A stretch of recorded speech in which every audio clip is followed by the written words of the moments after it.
Shalom, graça e paz. Mais uma terça-feira, onde nós estamos aqui para compartilhar live de segunda na terça e falar um pouquinho daquilo que o Senhor tem trazido ao nosso coração e edificar um pouco a sua vida. Na semana passada, nós tivemos 3 lives, uma na terça, onde nós encerramos o assunto sobre prisões que não combinam com adoração. Tivemos uma na quarta-feira, onde eu trouxe um pouco do meu testemunho da cirurgia que passei e também dos meus 20 anos de ministério pastoral. E na quinta-feira saiu uma outra live que fala sobre vivermos no Santo dos Santos, sobre a nossa necessidade de uma vida de adoração. E hoje nós queremos nessa live falar sobre um resumo do Novo Testamento em 3 palavras, como diz o título aí, o resumo do Novo Testamento em 3 R's. Então eu quero falar isso para você e eu quero trabalhar isso com você, e para que a gente possa fazer isso, eu quero orar com você nesse momento e abençoar a sua vida. Amém? Então ore comigo. Pai, em nome de Jesus, eu quero abençoar a vida desse meu irmão, dessa minha irmã, deste meu amigo, minha amiga que está compartilhando conosco dessa palavra, dessa pessoa que vai receber esse vídeo posteriormente, que será edificada, dessa pessoa que vai ser transformada através dessa palavra. Nós queremos alcançar os corações. E nessa live especialmente, onde nós estaremos tratando desses 3 pontos importantes acerca da obra de Jesus que o Novo Testamento nos apresenta. Eu quero te pedir, Senhor, que tu mude a vida de cada um em o nome de Jesus. Muito obrigado por estarmos aqui, muito obrigado por esse tempo de adoração no nome de Jesus. Queridos, eu quero, enquanto você vê aqui, nossas redes sociais, YouTube, Pastor Rodrigo de Almeida, né? Nós temos também o nosso Instagram, pastor.rodrigo. Nós temos publicado alguns vídeos. Semana passada não saiu nenhum vídeo curto lá, essa semana sai nos 2 canais. Eu consegui, muita gente me pedia também uma conta no TikTok, consegui fazer uma conta no TikTok e nós vamos ter aí em breve material no TikTok, ainda estou aprendendo a usar. Nós temos também nossa conta no Twitter, o antigo X, né? Não, o X que é o antigo Twitter, né? Eu fiz ao contrário. E a gente tem publicado algumas coisinhas lá, e também estou trabalhando, aprendendo a usar. E o Threads, que é o canal mais ligado ao Instagram, e a gente também está publicando. Lá no Threads a gente publica as nossas lives, os nossos vídeos curtos, porque ele ajuda na divulgação junto do Instagram. Quero falar para vocês, nós estamos aí no projeto, peço para a sua ajuda de oração, projeto para ver se a gente relança o livro Conhecedores do Bem e Praticantes do Mal, e também a sequência direta, que é o Atraídos pelo Fogo, ainda uma 3ª sequência em produção, que conclui os 3 livros, né, que é o Depois da Tempestade. O custo não é barato, mas nós temos tido excelentes avaliações de grandes editoras, assim, surpreendendo. Não que a gente não confie no nosso trabalho, mas a nossa expectativa, obviamente. Eu tenho aí alguns poucos seguidores fiéis, mas não sou um pastor de milhões de seguidores no nosso canal ainda, né? Quem sabe? Mas nós temos tido boas avaliações e Deus tem dado graça, então agora é orar pelas condições para que isso aconteça. Amém? Então, voltando aqui ao nosso tema de hoje, Deus ministrou algo no meu coração que é sobre a obra de Jesus e como a gente resume o Novo Testamento em 3 palavras que se iniciam com a letra R, que é a redenção, a reconciliação e a restauração. Então nós vamos falar sobre isso. Mas para que a gente fale sobre isso, eu quero te apresentar um texto sobre o qual eu vou parafrasear esse tema. Então, assim, claro, nós não vamos ter a condição de trabalhar efetivamente o texto inteiro, para que não fique cansativo, mas é um texto extremamente conhecido e a gente vai explicar, e nós vamos falar sobre essas 3 fases: a redenção, a reconciliação e a restauração, que é o resumo do Novo Testamento. O que o Novo Testamento ele quer trazer para mim e para você. Jesus ele quer te redimir, ele quer te reconciliar e te restaurar. Mas de que maneira isso é o que nós queremos trabalhar nesse dia. Amém? Então eu vou jogar aqui para você o texto de João, Evangelho de João, capítulo de número 11. Nós vamos ler alguns versículos. O primeiro versículo é o versículo de número 3, e nós vamos fazer a leitura dele. Depois nós vamos caminhar um pouquinho mais à frente. Então o versículo 3 diz assim: Mandaram-lhe, pois, suas irmãs dizer: Senhor, eis que está enfermo aquele a quem tu amas. E aí a gente vai caminhar um pouquinho lá para o versículo 11. Versículo 11 diz assim: Assim falou, e depois disso disse-lhes: Lázaro, o nosso amigo, dorme, mas vou despertá-lo do sono. Disseram, pois, os seus discípulos: Senhor, se dorme, estará salvo. Mas Jesus dizia isso da sua morte. Eles, porém, cuidavam que falava do repouso do sono.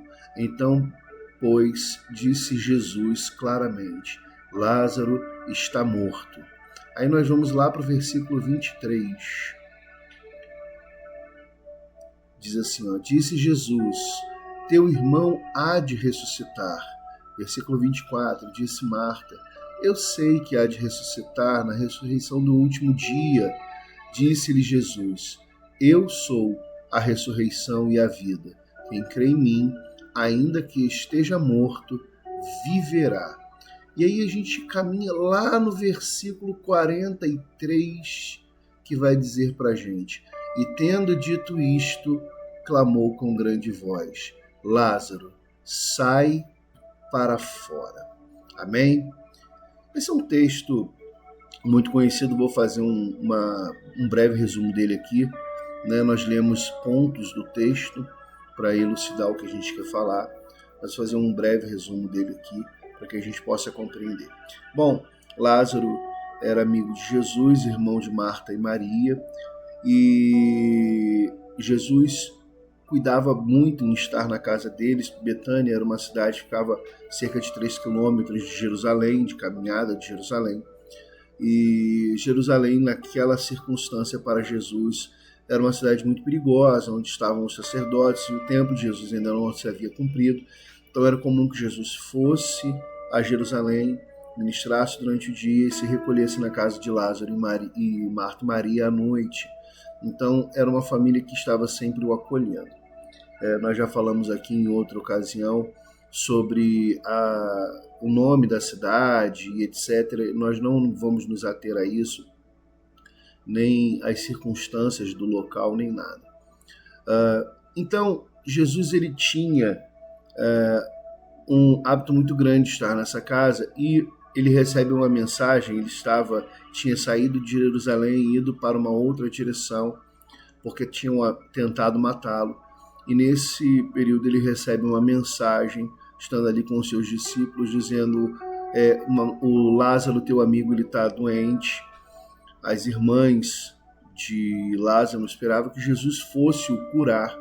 Jesus ainda se detém mais 2 dias no lugar que estava. Depois ele fala para os discípulos, como nós lemos ali a partir do versículo 11, que Lázaro havia morrido. Os primeiros versículos, os discípulos não entenderam. Depois ele fala claramente: Lázaro morreu. Ele sai de onde estava, volta para Jerusalém, e os seus discípulos ficam muito preocupados, E você vai observar que esses pontos são importantes para aquilo que a gente quer falar a respeito do resumo de todo o Novo Testamento. Seus discípulos ficam muito preocupados porque Jesus decide, então, ao invés de voltar a Betânia para estar com seu amigo Lázaro, Jesus decide voltar para Jerusalém. E estavam tentando matar a Jesus há pouco tempo. Jesus vai e esclarece para eles que quem anda na luz, quem anda de dia, que é a figura que ele usa, não tem o que temer. Então Jesus volta para Jerusalém, permanece ainda em Jerusalém um tempo, até que retorna para Betânia. E quando ele chega em Betânia, já faziam 4 dias que Lázaro havia morrido. Bom, a gente não sabe qual é o hiato de tempo em que Lázaro ficou doente até que Lázaro morreu. A gente sabe que houve um período ali, né? E eu estou dizendo doente não quando eles avisam a Jesus, que ali aí a cronologia fica mais simples. Mas Lázaro estava doente. Então a gente não sabe quanto tempo levou esse processo. O que acontece, que é o que nós estamos aqui trabalhando, é que Jesus segura um tempo e quando chega no 4º dia, Jesus volta a Betânia. Lá ele vai ter um primeiro encontro com Marta, depois um segundo encontro com Maria. Ambas vão falar algo muito parecido: Senhor, se tu estivesse aqui, meu irmão não teria morrido. A atitude das duas, elas diferem. Nós não vamos entrar nesse detalhe porque não é o mérito do texto que nós queremos tratar. Nós queremos apenas parafrasear o texto para falar da redenção, da reconciliação e da restauração, tá bom? E aí nós vemos que Jesus responde para Marta, lá nos versículos de 23 a 25, que ele era a ressurreição e a vida, porque Marta havia dito para Jesus que cria que Lázaro ressuscitaria no último dia, e Jesus está explicando para ela que ele é a ressurreição e a vida. Ele pode fazer, tomar essa posição, é nele que nós ressuscitamos. E aí então Jesus, por fim, lá no versículo 43 que nós lemos, Jesus vai ao túmulo, pede para que se removam a pedra é removida e ele grita para o túmulo, né? Após orar ao Pai, agradecendo por sempre o ouvir, ele vai e diz: Lázaro, vem para fora. E então Lázaro sai do túmulo e Jesus fala: olha, desatai-os de mão e pés e deixai-o ir. O que nós podemos observar aqui? Nós podemos observar, e aí, claro, queridos, eu quero dizer para você, nós estamos parafraseando o texto. O que é parafrasear o texto? Nós estamos fazendo uma aplicação acerca desse texto para explicar aquilo que nós queremos falar. Obviamente, o texto exegesicamente não se refere a isso que eu estou falando, né? Se a gente for olhar ponto por ponto, isso aqui é uma forma de aplicação. Então, estou parafraseando o texto. O que está acontecendo aqui neste momento? Jesus, então, quando nós vemos lá no início, nós vemos um homem que está doente, morto, à morte, melhor dizendo. E nós, antes de conhecermos a Jesus, antes de entregarmos a nossa vida para Jesus, todos nós estamos nessa condição, na condição de estarmos mortos. Nós estamos ausentes da presença de Deus. Então nós estamos mortos em quê? Mortos nos nossos pecados, mortos nas nossas circunstâncias, mortos na nossa condição de vida. E então Jesus, ele fala algo muito importante. Ele recebe essa mensagem. Ele sabe da mensagem de que nós estamos mortos. E ele vai começar uma obra para nos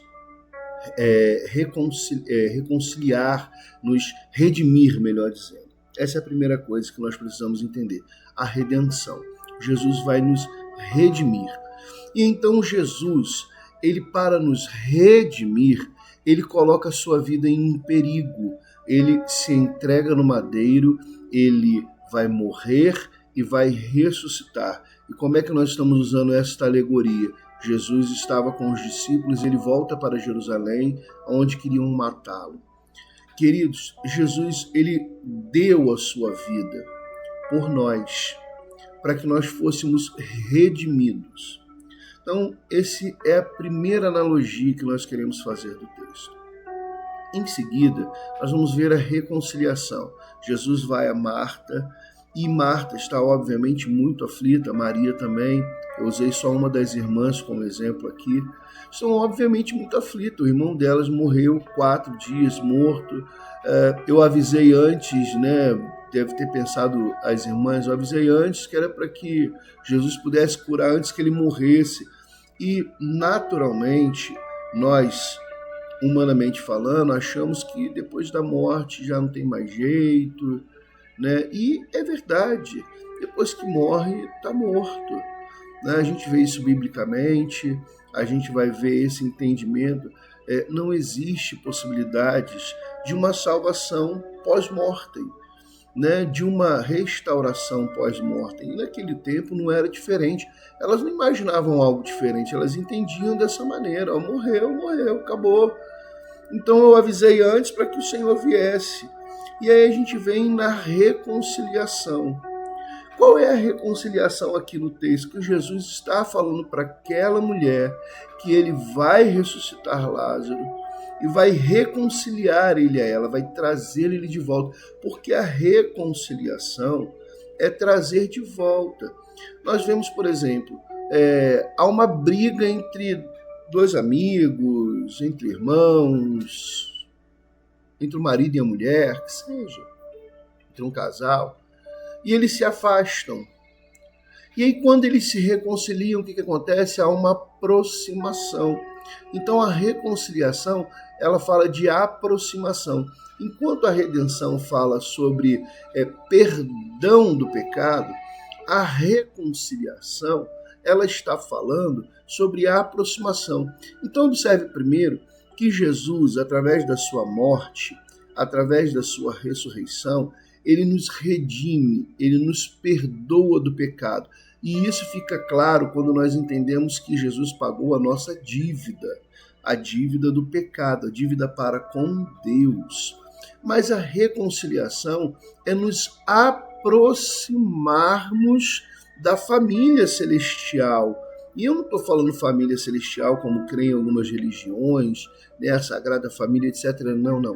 Eu estou falando da família celestial, do povo que vai morar no céu.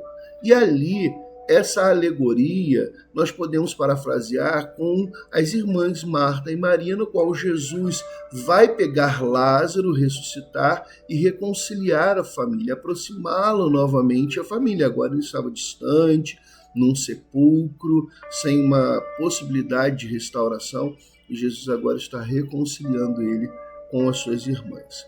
E por fim, nós vamos ver a restauração. Jesus, quando chega no versículo 43, ele diz: Lázaro, vem para fora. Jesus restaura a vida de Lázaro. E nós somos restaurados. Então nós fomos redimidos, perdoados do nosso pecado, nós fomos reconciliados à família celestial, reconciliados ao Pai, e nós fomos agora restaurados. Restaurados ao quê? A uma posição natural, porque a morte não era posição natural, especialmente no pensamento daquelas irmãs. Elas avisaram a Jesus para que aquele homem não viesse a morrer. Elas avisaram que Lázaro estava doente. Então, elas precisavam que seu irmão fosse restaurado à posição. Em que posição? A posição de vivo, de vida. E nós fomos criados por Deus para termos vida em Deus. Mas o pecado, do qual nós precisamos ser redimidos, ele tira essa vida. A Bíblia vai dizer que o salário do pecado, lá em Romanos, ele é a morte.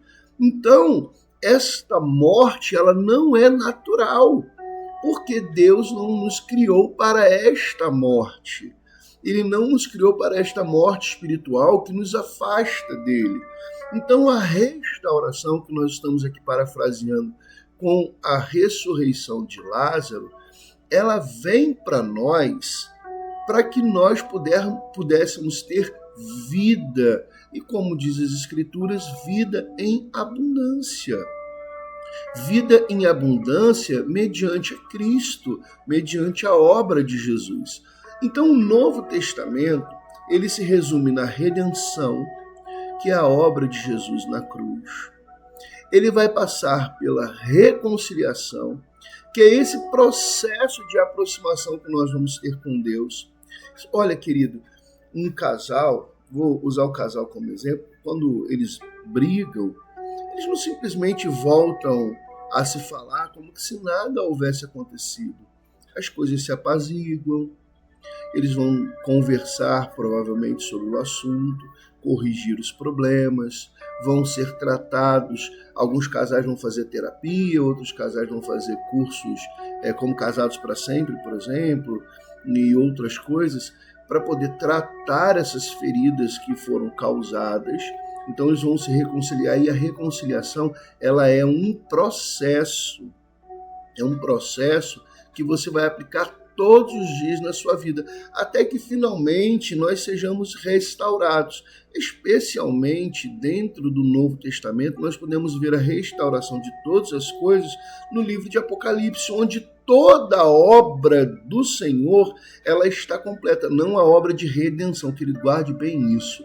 A pessoa que está salva em Cristo, ela está salva em Cristo. Aquela que foi perdoada dos seus pecados, ela foi perdoada dos seus pecados.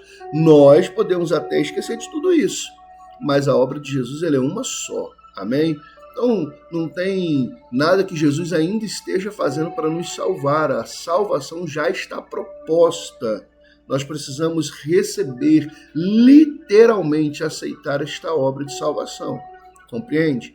Mas a restauração, que é colocar a nossa vida na posição para a qual fomos criados, nós temos na conclusão, no fim dos tempos, quando nós temos novo céu, nova terra, nós temos a nova Jerusalém, nós temos as bodas do Cordeiro e etc. E aí a gente aqui não está falando sobre escatologia, em que momento, sobre tribulação, nada disso, esquece tudo isso neste momento.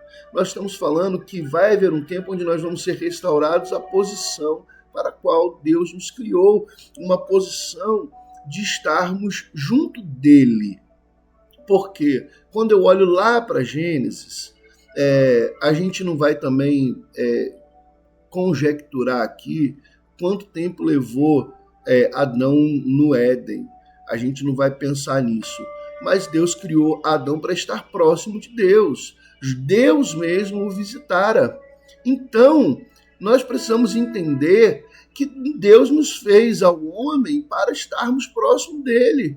E o homem se colocou numa condição, mediante ao pecado, de nos afastarmos de Deus. Nós colocamos esse abismo por causa do pecado.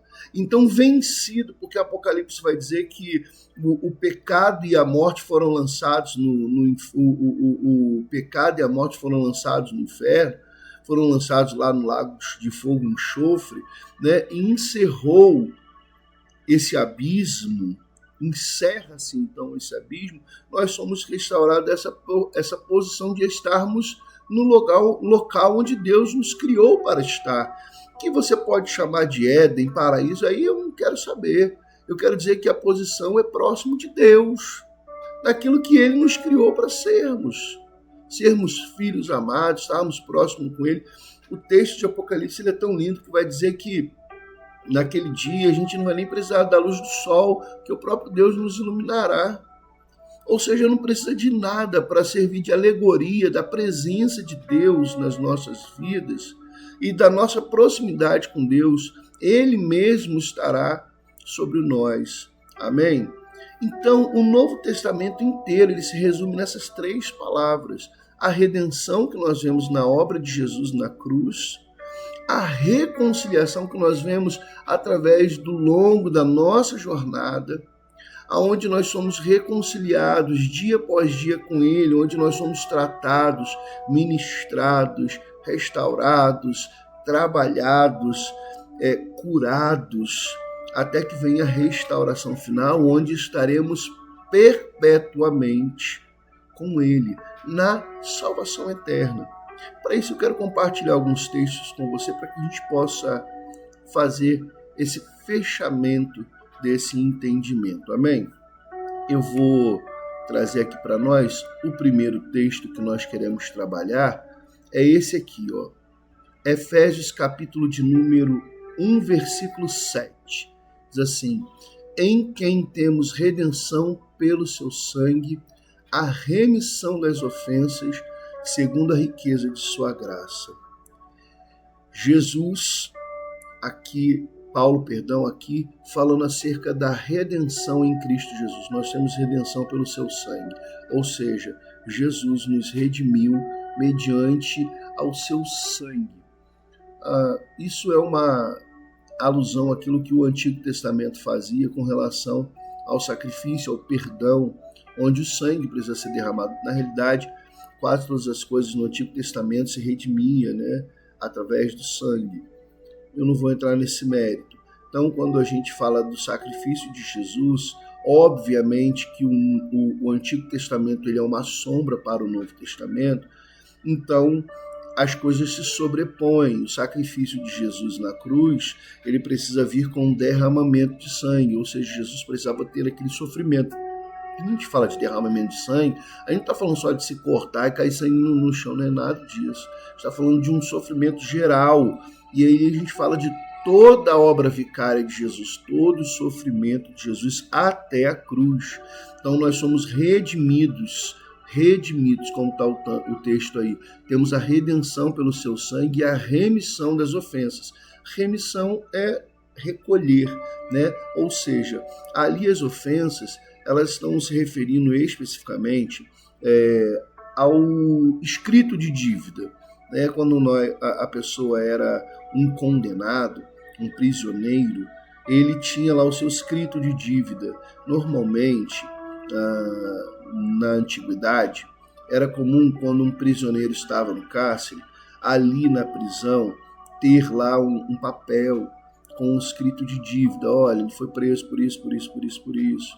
Quando nós vemos, por exemplo, na pessoa de Jesus, para você entender o que é a remissão, quando Pilatos crucifica a Jesus, ele vai colocar um título sobre a cruz. E aquele título, Jesus não esteve preso anteriormente, como os outros dois que estavam ao seu lado, um à direita, um à esquerda. Então Pilatos ele coloca o título. Por que eu estou matando esse homem? Né? Os outros, as pessoas já sabiam. Ele não, Jesus não. E ele coloca o título lá, Jesus Nazareno, Rei dos Judeus. Então por que ele coloca isso? Porque até os sacerdotes falam assim, não, você tem que colocar, ele disse que é o Rei dos Judeus. Para poder explicar melhor, né, o motivo, Pilatos falou que eu escrevi, Jesus Nazareno, Rei dos Judeus. Isso era o escrito de dívida. Qual era a dívida de Jesus ali? Ele estava sendo crucificado porque ele dizia ser aquilo que ele de fato era. Rei não somente dos judeus, mas Rei de toda a terra. Você está entendendo? Então, essa remissão era quando aquele escrito de dívida era removido. A gente fala, Jesus quando diz lá na cruz, está consumado, né, a palavra no grego ali, hoje em dia já muito famosa, todo mundo conhece, é o tetelestai, está consumado. Só que o tetelestai no grego, ele tem uma forma de continuidade. E ele significa não só presente, ele é atemporal. Ele consuma o que ficou para trás, consuma o que estava acontecendo naquele momento e aquilo para frente. Expressando que a obra vicária de Jesus na cruz, ela tanto era poderosa para agir para quem aguardava nele, para aqueles que estavam vivendo aquele momento e para nós que vivemos posteriormente, crendo na sua obra também somos redimidos. E aí é a questão da redenção e aí a remissão, que é o remover, consumar o pagamento daquela dívida. Ele remove a dívida. Então a redenção, ela remove a dívida. E é isso que o texto lá de Efésios está explicando para a gente. Redenção é exatamente isso, em que temos redenção pelo seu sangue, ou seja, a remissão, a retirada das ofensas, das nossas dívidas, segundo a riqueza da sua graça. Amém? E aí nós temos um outro texto qual nós queremos compartilhar, que é o texto de Romanos 5:10, que aí vai falar sobre a reconciliação. E ele vai dizer, olha, porque se nós, sendo inimigos, ou seja, nós éramos inimigos, fomos reconciliados com Deus pela morte do seu Filho, ou seja, nós éramos inimigos de Deus por causa do pecado, e aí a morte de Jesus, ela começa um processo de reconciliação. Muito mais, diz ele, tendo sido já reconciliados, seremos salvos pela sua vida. Ou seja, essa reconciliação em Cristo, ela começa a trazer uma nova dimensão mediante a sua ressurreição, que é a vida dele. Quanto mais nós seremos reconciliados através da sua vida. Ou seja, se a morte de Jesus, ela teve o poder de iniciar um processo de nos aproximar de Deus, muito mais a vida de Cristo. E essa vida de Cristo não é o fato de Jesus estar vivo, é o fato de Jesus habitar em nós. É o fato de Jesus habitar em nós. Então nós somos reconciliados dia após dia. Querido, entenda, esse é um processo muito sério. Nós somos reconciliados com Deus. E nós precisamos entender isso. Essa reconciliação faz toda a diferença. Porque dia após dia somos transformados de glória em glória. O Senhor não simplesmente chega para mim, para você e fala assim, ó, chega, apaga tudo que você já viveu. Não. Ele deixa as nossas experiências para que nós entendamos de onde nós saímos e onde nós vamos chegar. E para onde nós vamos chegar é o que vai findar aqui o nosso texto, que é a restauração. E aí o texto de Apocalipse 21, capítulo 21, versículo 5, que diz: E o que estava sentado no trono disse: Eis que faço novas todas as coisas. E disse: Escreve estas palavras, porque são verdadeiras e fiéis. E aí você pode falar assim, poxa, pastor, nos outros textos você falou da reconciliação, da redenção, mas nesse não tem. Mas o que é restauração, se não fazer nova todas as coisas? Sabe, observa quando lá em Jeremias, no capítulo 18, a Bíblia diz que Jeremias desceu e foi à casa do oleiro, e ele estava fazendo a sua obra sobre a roda, e a obra que ele fazia, ela se quebra, e o oleiro pega daquela mesma massa e faz um vaso novo. Isso é restauração. Irmãos, queridos, restauração não é juntar os cacos. Restauração não é você pegar os pedacinhos para colar. Sabe aquele ditado popular muito conhecido, não dá para chorar sobre o leite derramado? Sabe por causa de quê? Porque se você derramar 1 litro de leite na pia, ainda que você seque com aquele pano super absorvente e voltar ele para a leiteira, não vai dar 1 litro de novo. E ainda que dê 1 litro de novo, eu te pergunto se você vai querer beber daquele leite. Isso não é restauração. A restauração é quando você pega, então, derramou o leite, ao invés de chorar pelo leite derramado, você pega outra caixa, outra embalagem de leite, outro saquinho de leite, seja qual leite que você usa, tá? E você pega um novo e usa. É leite. Às vezes, se é da caixinha, vem do mesmo lote, mas é novo. E o que Deus faz conosco é isso. Aquilo que... Rapaz, eu vou ser muito, muito carioca agora. Aquilo que foi pro ralo, já foi. Ele vai fazer novo. Restauração. Por isso que Jesus está dizendo lá em Apocalipse, eis que faço nova todas as coisas. Isso é restauração. Não importa mais a gente estava em pecado, o que a gente fez, qual foi a nossa situação, qual foi o grande problema que nós passamos na nossa vida, se nós entregamos nossa vida a Jesus. Ele nos redime, nos traz redenção, ele nos reconcilia e por fim restaura todas as coisas. Esse é o resumo do Novo Testamento. É o que Jesus quer fazer na minha e na sua vida. Ele quer nos redimir de nossos pecados, nos reconciliar com Deus, pelo qual nós éramos inimigos, e nos restaurar a posição de estarmos junto dele. Então eu quero deixar essa palavra para você nessa manhã, nessa live, melhor dizendo. Eu quero deixar essa palavra para você. Que você permaneça firme e entenda que ele quer redimir a sua vida. A reconciliação não é fácil, tem muita coisa para sermos tratados. Mas o final de todas as coisas é a restauração. Assim como foi com Lázaro. Por mais que aquele tempo fosse extremamente difícil, no final ele sai da condição de trevas e volta para a luz, encontra Jesus e ele é completamente liberto de todas as coisas, desatado de pés e mãos. Então, amados, o Senhor quer trazer redenção, reconciliação e restauração para a tua vida neste dia. Amém? Quero orar com você. Pai, no nome de Jesus, eu te peço, abençoa a vida dos meus irmãos, reconcilia eles contigo, traz redenção à vida de cada um. E em nome de Jesus, que o Senhor os abençoe para a glória do teu nome. Restaura-nos, Deus, para que possamos viver uma eternidade contigo em Cristo. É o que eu te peço, em nome de Jesus. Amém?